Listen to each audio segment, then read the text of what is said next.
दुनिया में कहीं भी ऐसा नहीं है कि वार्डन के लिए एयर कंडीशन जो है वो सड़क के ऊपर लगा दिए गए हों, लेकिन भाई पाकिस्तान में सब चलता है।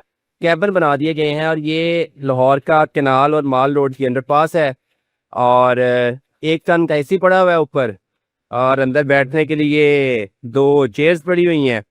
तो ये करते इस तरह से हैं जी कि जैसे ये 5-6 वार्डन यहाँ पे खड़े हैं, तो 2 वार्डन आगे बैठ जाएंगे, आधा घंटा 20 मिनट 25 मिनट बैठे, उसके बाद ये उठ के ड्यूटी पे चले जाएंगे और जो दूसरे वार्डन्स हैं वो आ जाएंगे।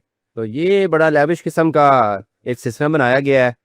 और पूरा 1 टन का एसी जो है वो पड़ा हुआ है, एक पानी वाला डिस्पेंसर पड़ा हुआ है, ठंडे पानी वाला। और मौजे हैं भाईजान इन ट्रैफिक वार्डन्स की। ऐसे गर्मी भी बड़ी होती है इनकी भाई, जब ड्यूटी करनी पड़ती है गर्मी में। तो ये जी एक नया प्रोजेक्ट है लाहौर में। ये जी ट्रैफिक पुलिस के लिए, ट्रैफिक वार्डन्स के लिए ये एयर कंडीशन कैबिन बना दिए गए हैं।